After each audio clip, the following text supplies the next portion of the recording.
ରାଜନୀତି କେବଳ ସଂଖ୍ୟାର ଖେଳ ନୁହେଁ, ଏହା ହେଉଛି ଲୋକଙ୍କ ଆଶା, ଆକାଂକ୍ଷା ଆଉ ଅଭିଯୋଗର ଏକ କାହାଣୀ।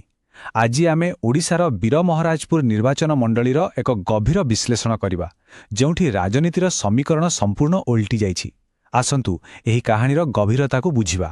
ଆମର ଏହି ବିଶ୍ଳେଷଣକୁ ଆମେ 4ଟି ପର୍ଯ୍ୟାୟରେ ଦେଖିବା। ପ୍ରଥମେ ସେଠାକାର ଦୃଢ଼ ଗଢ଼ ବିଷୟରେ ଜାଣିବା।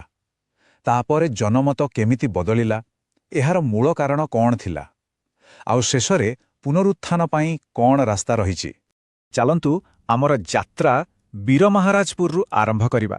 ଏହା ଏକ ଅନୁସୂଚିତ ଜାତି ପାଇଁ ସଂରକ୍ଷିତ ଆସନ, ଯେଉଁଠି ଦୀର୍ଘ ବର୍ଷ ଧରି ଗୋଟିଏ ରାଜନୈତିକ ଦଳର ଏକଛାଟିଆ ପ୍ରଭୁତ୍ୱ ରହିଆସିଥିଲା। ଦେଖନ୍ତୁ, ଏହି ଅଞ୍ଚଳ ମୁଖ୍ୟତଃ ଏକ କୃଷିଭିତ୍ତିକ ଅଞ୍ଚଳ। ଏଠାରେ ଚାଷୀ ଆଉ ଅନୁସୂଚିତ ଜାତିର ଲୋକଙ୍କ ସମସ୍ୟା ହିଁ ନିର୍ବାଚନର ମୁଖ୍ୟ ପ୍ରସଙ୍ଗ। କାରଣ ଏଠାକାର ମୋଟ ଜନସଂଖ୍ୟାର ପ୍ରାୟ 1/4 ଅଧିକ ହେଉଛନ୍ତି ଏହି ବର୍ଗର ଲୋକ। ସେମାନଙ୍କ ଜୀବିକା, ସେମାନଙ୍କ ସମସ୍ୟା ହିଁ ଏଠାକାର ରାଜନୀତିକୁ ନିୟନ୍ତ୍ରଣ କରେ। 2014 ନିର୍ବାଚନକୁ ଟିକେ ଦେଖନ୍ତୁ। ଶାସକ ବିଜେଡି ଦଳ ଏଠାରେ 31,290 ଭୋଟର ଏକ ବହୁତ ବଡ଼ ବ୍ୟବଧାନରେ ଜିତିଥିଲା।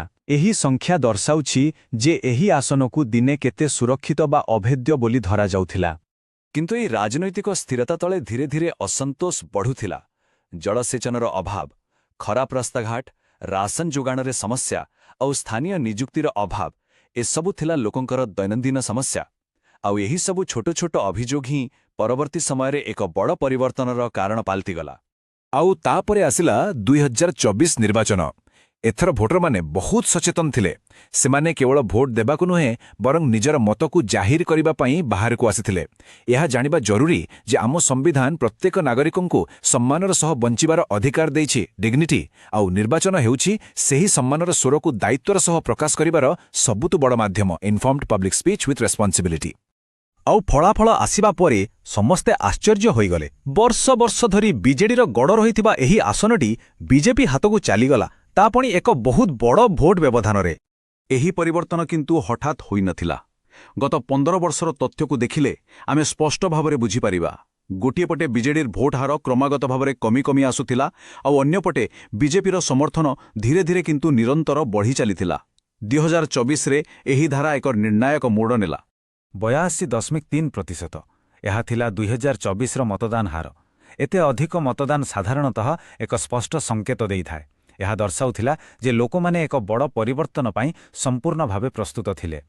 ତେବେ ଫଳାଫଳରୁ ଆମେ ଜାଣିଲେ କ'ଣ ହେଲା, କିନ୍ତୁ ଜଣେ ରଣନୀତିକାର ଭାବେ ଆମକୁ ବୁଝିବାକୁ ପଡ଼ିବ ଯେ ଏହା କାହିଁକି ହେଲା। ଭୋଟରମାନେ ପ୍ରକୃତରେ କେଉଁ ବାର୍ତ୍ତା ଦେବାକୁ ଚାହୁଁଥିଲେ।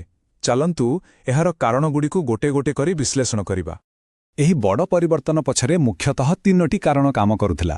ପ୍ରଥମତଃ ଶାସନ ବିରୋଧୀ ହାୱା ବା ଇନକମ୍ବେନ୍ସି ଫ୍ୟାଟିଗ୍। ଦ୍ୱିତୀୟରେ ଅନୁସୂଚିତ ଜାତି ଭୋଟ ବ୍ୟାଙ୍କର ବିଭାଜନ। ଆଉ ତୃତୀୟ ଏବଂ ସବୁଠାରୁ ଗୁରୁତ୍ୱପୂର୍ଣ୍ଣ କାରଣ ଥିଲା ସରକାରୀ ପ୍ରତିଶ୍ରୁତି ଆଉ ବାସ୍ତବ କାର୍ଯ୍ୟକାରିତା ମଧ୍ୟରେ ଥିବା ଫାଟ। ଏହି ସମସ୍ୟାର ଫାଟ ବା ଇସ୍ୟୁ ଫଲ୍ଟ ଲାଇନ୍ସକୁ ବୁଝିବା ନିହାତି ଜରୁରୀ।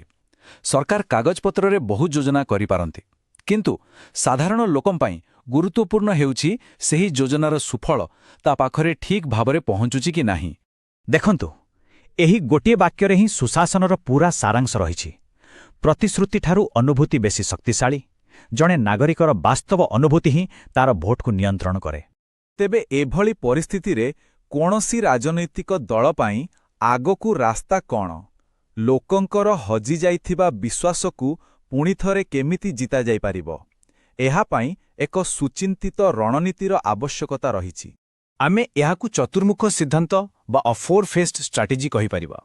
ଏଥିରେ 4ଟି ଦିଗ ଉପରେ ଧ୍ୟାନ ଦେବାକୁ ପଡ଼ିବ: ନିର୍ବାଚନୀ, ସାଂଗଠନିକ, ବାର୍ତ୍ତା ଏବଂ ସମ୍ବଳ। ଅର୍ଥାତ୍ ଏସ୍ସି, ଚାଷୀ ଓ ଯୁବକଙ୍କ ଭଳି ମୁଖ୍ୟ ଭୋଟର ଗୋଷ୍ଠୀଙ୍କ ସହ ସମ୍ପର୍କ ଯୋଡ଼ିବା, ବୁଥ୍ ସ୍ତରରେ ସଂଗଠନକୁ ମଜବୁତ କରିବା, ଏକ ସରଳ ଓ ଶକ୍ତିଶାଳୀ ବାର୍ତ୍ତା ଦେବା, ଆଉ ନିଜର ଅଭିଜ୍ଞତାକୁ ଠିକ୍ ଭାବେ ବ୍ୟବହାର କରିବା। ଏହାସହ ମନେ ରଖିବାକୁ ହେବ ଯେ ଲୋକଙ୍କ ସହ ଯୋଡ଼ି ହେବା ବେଳେ ସେମାନଙ୍କର ବ୍ୟକ୍ତିଗତ ଗୋପନୀୟତାକୁ ସମ୍ମାନ ଦେବା ଜରୁରୀ, ଯାହା ଭାରତର ଡିପି ଆଇନର ମୂଳ ଲକ୍ଷ୍ୟ ଅଟେ। Privacy and consent are paramount. ତେଣୁ ଏହି ସମ୍ପୂର୍ଣ୍ଣ ବିଶ୍ଳେଷଣରୁ ଆମେ ଗୋଟିଏ କଥା ଶିଖିଲେ।